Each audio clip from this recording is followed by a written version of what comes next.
开，天地间将会迎来一场灾难。炼天古。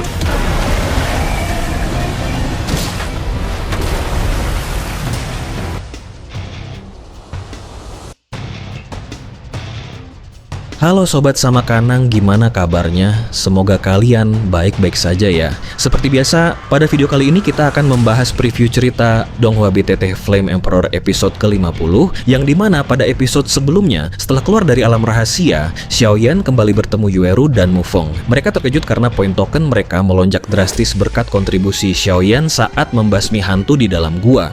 Dari papan peringkat, mereka mengetahui bahwa hanya 100 peserta terbaik yang akan lolos, sementara posisi pertama ditempati gadis misterius bernama Mu Yingying dengan lebih dari 31.000 poin. Menyadari selisih yang sangat jauh, Xiaoyan memutuskan mulai berburu poin dengan cara merebut poin peserta lain. Di sisi lain, Wu Jiang dan para tetua masih menyelidiki hilangnya para peserta serta konspirasi kaisar hantu kembar yang ternyata melibatkan pengkhianat dari dalam. Sementara itu di lapisan kedua hutan mayat Yin, Mu Yingying yang santai ditemani harimau suci api langit, seekor raja binatang setara Dou di bintang 5. Dua peserta kuat, Yu Hui dan Yu Jing, datang untuk merebut poinnya dan memanggil Raja Serigala Petir Perak, monster legendaris yang juga setara Dou di bintang 5. Pertarungan dua raja binatang pun meletus. Harimau suci api langit menggunakan kombinasi kekuatan api dan ruang, sedangkan Raja Serigala Petir Perak mengendalikan petir penghancur. Saat kedua monster mulai melepaskan jurus pamungkas mereka, Xiaoyan dan timnya merasakan ledakan aura dari kejauhan dan segera menuju lokasi, tanpa menyadari bahwa mereka akan terseret ke dalam salah satu pertarungan terbesar di kompetisi seleksi ini. Dan itu merupakan inti cerita pada cerita sebelumnya. Kalau begitu, sekarang langsung saja kita masuk ke bagian cerita terbaru.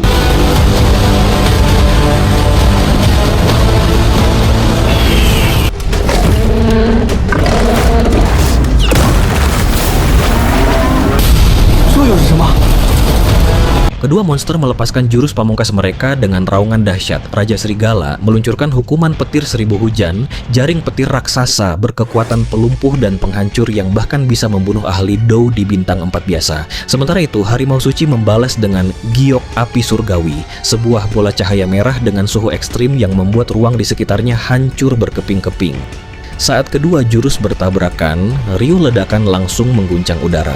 Jaring petir Raja Serigala sempat berhasil membungkus erat bola Giok Api Surgawi, hingga membuatnya tak berkutik, memicu senyum jahat sang serigala yang merasa di atas angin.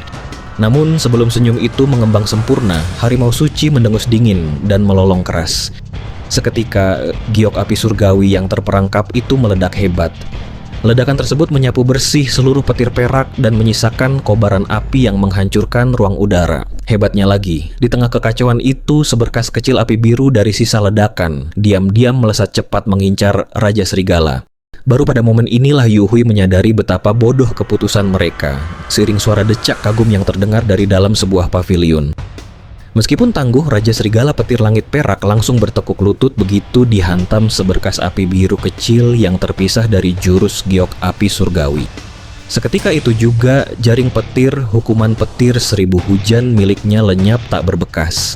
Sang serigala terpaksa menarik serangannya karena merasakan fluktuasi kematian. Instingnya menduga kekuatan penghancur ini melampaui api biasa maupun api aneh milik Xiaoyan, dan pasti berasal dari makhluk mistis yang sangat ia takuti. Demi memadamkan api biru nakal yang membakar organ dalamnya, Raja Serigala terpaksa mengalihkan seluruh petir di langit ke dalam tubuhnya hingga api itu akhirnya lenyap. Namun, ia lupa bahwa bola raksasa Giok Api Surgawi masih mengudara. Tanpa ampun, energi api dahsyat itu meledak dan menghantam telak tubuhnya yang dipenuhi luka hingga ia meraung kesakitan di bawah suhu ekstrim. Melihat lawannya tak berdaya, Harimau Suci Api Surgawi melesat secepat kilat bak bilah pedang tajam dan memberikan pukulan fatal untuk menjaga martabatnya sebagai Raja Hewan Buas Hutan Mayat Yin bagian timur. Di ambang kematian, Raja Serigala melolong frustrasi. Ia bukan hanya benci karena kalah, tetapi juga muak karena dikendalikan oleh pemanggil pengecut seperti Yu Hui dan Yu Jing. Di sisi lain, Yu Hui mengumpat kesal sambil menatap mesum tubuh Molek, kaki ramping, dan bibir ceri Mu Yingying. Meski begitu, menyadari aura serigala mereka terus sekarat, Yu Hui dan Yu Jing segera membuang pikiran kotor tersebut tersebut. Keduanya langsung bertukar pandang, lalu kabur bertransformasi menjadi garis cahaya. Mu Yingying hanya tersenyum sinis melihat mereka melarikan diri, sebab ia tahu kedua orang itu berniat buruk padanya. Seketika, token di tangan Mu Yingying memproyeksikan teks pengumuman yang tersebar ke seluruh penjuru hutan mayat Yin. Yu Hui peringkat 10 dan Yu Jing peringkat 21 menantang Mu Yingying peringkat 1, mereka kalah. Melihat pengumuman mengejutkan tersebut, Xiaoyan yang sedang memegang penggaris berat penguasa abadi api eksotis di tingkat kedua hutan langsung terpicu. Dengan semangat membara dan sensasi menyengat yang menyebar ke seluruh tubuh, ia berseru, "Ikuti aku." Meskipun sempat membuat Mu Feng dan Yueru bingung, kedua rekannya itu langsung melesat mengekor di belakang Xiaoyan sebagai garis cahaya. Sementara itu di medan laga, tubuh Raja Serigala mulai memudar dan hampir lenyap. Mu Yingying segera mendekat dan mengelus gemas bulu dahi seputih salju milik harimau suci. Namun momen santai itu terinterupsi saat sebuah suara sunyi bergema di langit. "Sahabat, kuharap kau akan menunjukkan belas kasihan." Tiba-tiba, seorang pria tampan berbaju putih muncul di hadapan mereka. Harimau suci langsung memasang posisi waspada melindungi Mu Yingying karena mendeteksi aroma kematian yang pekat dari pria tersebut. Wajah ceria Mu Yingying pun seketika berubah menjadi sangat serius merasakan aura tak kasat mata dari sosok asing ini. Di udara timur hutan mayat Yin, harimau suci api surgawi bersikap tenang memancarkan kobaran api pelindung demi menjaga Mu Yingying. Ia bertanya, "Serigala surgawi bulan perak, tidak ada perselisihan di antara kita. Apa yang membawamu kemari?" Sambil tertawa, pria tampan baju putih itu menjawab bahwa ia datang hanya karena hidup Raja Serigala petir biru perak belum berakhir. Harimau suci dengan murah hati mempersilakannya mengambil kembali sang serigala. Aura harimau suci langsung melonjak ke puncak demi waspada. Namun, pria tampan itu hanya melambaikan tangan, membuat wujud gaib Raja Serigala mengeras dan apinya padam, lalu membuka mulut untuk menelannya sebelum menghilang ke langit.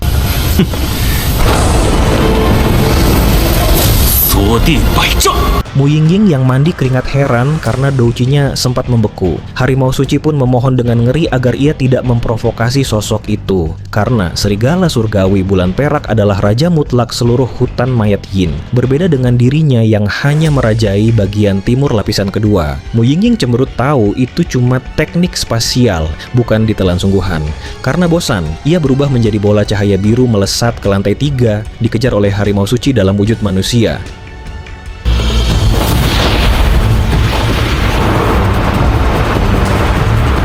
Sementara itu Mu Feng mengeluh lesu saat mengejar Xiaoyan yang bergerak sangat cepat.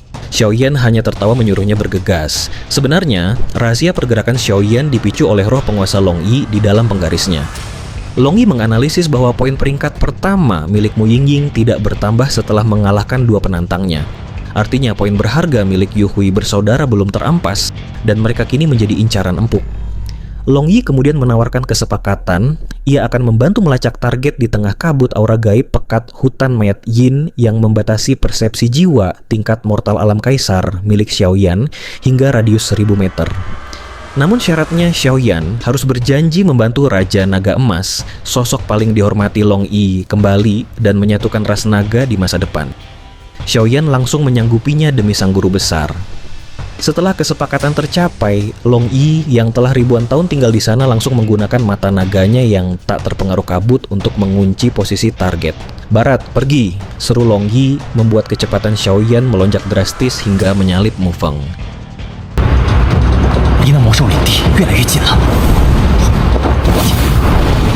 Di sisi lain, nasib Yu Hui dan Yu Jing sedang di ujung tanduk. Akibat menguras darah esensi dan douci petir demi memanggil serigala, mereka kini sangat lemah bagai ikan di atas talenan. Sambil bersembunyi di gua kecil berukuran 10 zang, mereka mengumpat dendam kepada Mu Yingying dan harimau suci yang setara ahli Dou di bintang 5. Namun, kemarahan terbesar Yu Hui justru tertuju pada Qiu Hua Bird yang menjual informasi palsu kepada mereka tanpa menyebut adanya penjaga sekuat itu. Padahal di tempat lain, Qiu Hua Bird yang berada di peringkat ke-8 justru tertawa puas. Bersin karena dibicarakan, pria berwajah bopeng penuh bekas luka itu sengaja menjebak mereka agar terluka parah, sehingga ia bisa dengan mudah merampas seluruh poin besar dari tubuh kedua saudara bodoh tersebut. Ia pun langsung memerintahkan para bawahannya untuk menyebar mencari mereka. Akan tetapi, Qiu Hua Bird kalah cepat. Tepat di depan gua persembunyian Yu Hui, suara Long Yi berbisik di benak Xiaoyan, "Itu ada di gua di depan. Hati-hati, Yu Hui dan Yu Jing tepat di bawah kita," bisik Xiaoyan sembari diam-diam menggenggam penguasa api kuno miliknya. selanjutnya, dengan kekuatan spiritualnya yang masif dari istana pil lumpur roh,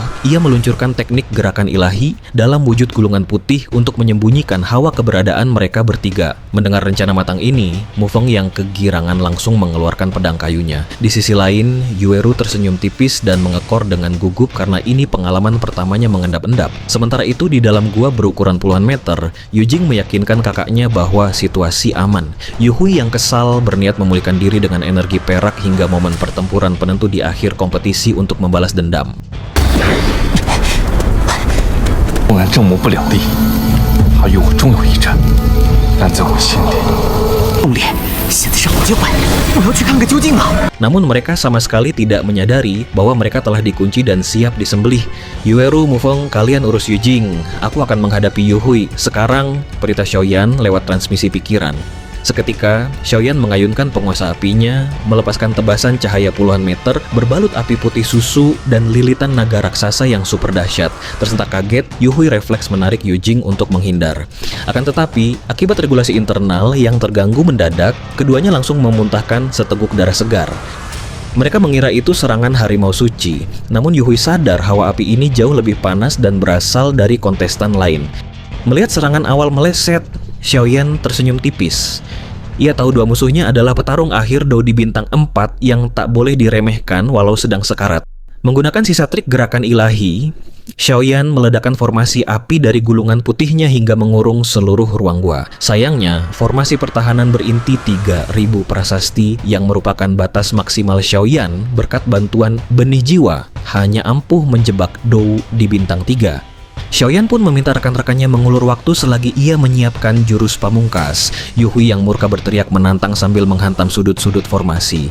Di surga Xuanzan, ahli formasi sangatlah langka, sehingga kehadiran jebakan ini membuatnya luar biasa waspada. Mengingat Dou Qi, mereka tinggal 30-40%, Yuhui mengajak adiknya bersatu menghancurkan formasi demi melarikan diri. Mau lari, tidak semudah itu, sahut suara Mufeng dari luar. Bersama Yueru, ia menyalurkan Dou Qi masif ke gulungan putih dan merapal Yin yang begua, 5 elemen api, tingkatkan. Hingga ketahanan formasi melonjak ke tingkat bintang 4. Merasa terhina oleh penyerang misterius yang tak berani maju langsung, Yuhui membentak, hanya formasi 3000 pola ingin menjebakku, biar kalian para katak di dasar sumur melihat kekuatan sejati kami. Dengan sisa tenaga terakhir, dua bersaudara itu memulihkan aura puncaknya dalam balutan cahaya perak. Melalui bentrokan dahsyat jurus jari yang cemerlang dan jangkauan kristal primal, formasi api itu akhirnya hancur berkeping-keping.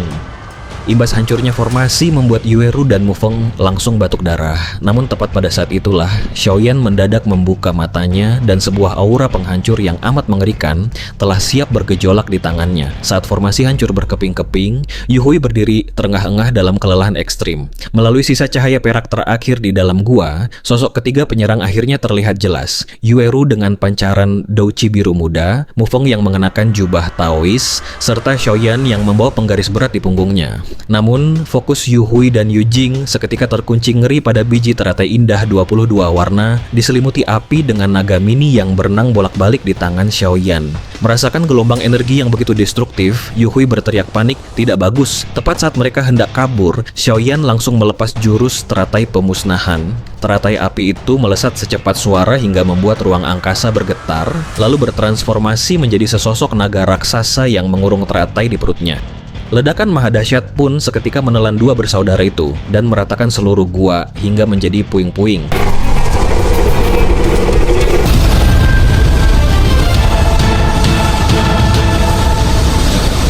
Akibat hancurnya formasi yang terikat dengan kekuatan spiritualnya serta besarnya daya kuras dari penggabungan teratai api, sudut mulut Xiaoyan mengeluarkan darah. Melihat hal itu, Yueru dengan panik langsung menyuapi beberapa pil berharga bertubi-tubi dari cincin gioknya hingga membuat Xiaoyan tersedak keras. Cukup, apa kau mencoba membuatku tersedak sampai mati? Sembari Xiaoyan memurnikan energi murni dari pil tersebut, Mufeng mendecakkan lidah meledek mereka bak sepasang kekasih. Namun di sisi lain, batin Mufeng bergejolak syok luar biasa. Ia tidak menyangka Xiaoyan yang baru berada di puncak ranah Dou di bintang 3 memiliki kartu truf yang sanggup menumbangkan ahli akhir Dou di bintang 4. Saat dampak pertempuran menghilang dan hawa keberadaan musuh lenyap, Mufeng mengira mereka telah tewas. Akan tetapi Xiaoyan tersenyum tenang dan menggumam ke arah kehampaan. Seorang peringkat ke-10 tidak akan mati semudah itu, bukan begitu Yuhui? Benar saja, Yuhui perlahan muncul dengan tubuh hancur berlumuran darah. Rupanya ia bisa selamat dari maut karena dengan sangat kejam menggunakan tubuh adiknya sendiri, Yu Jing, sebagai tameng hidup penahan ledakan teratai api. Sambil menahan sakit agar tidak pingsan, Yuhui yang sekarat mencoba mengadu domba mereka dengan bertanya lemah, "Bukankah kalian hanya menginginkan poin? Jika aku berikan, bagaimana kalian membaginya?" Sayangnya, trik murahan itu tidak mempan bagi Xiaoyan.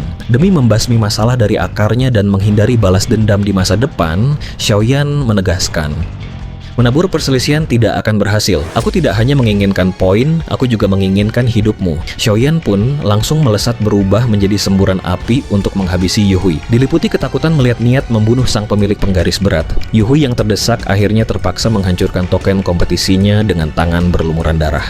Tubuhnya seketika berubah menjadi seberkas cahaya dan tereliminasi keluar dari hutan mayat Yin. Melihat mangsanya kabur begitu saja membawa hasil jarahan, Xiaoyan tertegun sejenak lalu mengumpat dengan sangat keras, "Brengsek, mana poinnya?"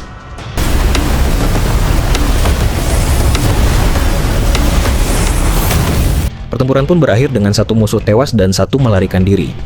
Namun Xiaoyan yang baru menyadari fungsi token mistis bisa meloloskan, Yuhui langsung mengumpat kesal, "Brengsek, kalau kabur, bagaimana dengan poinnya?" Padahal ia sangat mengincar posisi 10 besar demi tiket masuk ke keluarga kerajaan Xuanling yang berkaitan dengan api suci. "Poinnya sudah di tangan kita," seru Yueru terkejut. Rupanya saat Yu Jing tewas dan Yuhui kabur, beberapa berkas cahaya poin langsung melesat masuk ke token mereka. Token Xiaoyan melonjak drastis dari 500 menjadi 25.000 poin, membuatnya otomatis nangkring di peringkat ke-10. Di sisi lain, Mufeng menyeringai puas karena poinnya naik menjadi 13.000, peringkat ke-94, dan makin kagum pada Xiaoyan. Poin Yueru pun ikut terkerek menjadi 12.700, peringkat ke-99. Seketika token seluruh kontestan memproyeksikan teks pengumuman gempar mengenai keberhasilan tim Xiaoyan menumbangkan 2 bintang 4 tersebut. Di luar arena, Hudu dan Wujiang yang mengamati lewat bola kristal ikut berkomentar. Wujiang sangat mengapresiasi Xiaoyan sebagai satu-satunya pemilik kekuatan jiwa level 10 dalam 1000 tahun terakhir. Namun Hudu meragukan berapa lama seorang puncak Dou di bintang 3 bisa bertahan di lingkaran 10 besar yang didominasi petarung akhir hingga puncak bintang 4 seperti Mu Yinging. Di dalam hutan, pengumuman ini memicu kegemparan. Banyak yang mengira token tersebut salah. Qiu Huaniao yang murka langsung memaki Yuhui bersaudara idiot dan bergegas menuju lokasi ledakan untuk merebut poin Xiaoyan.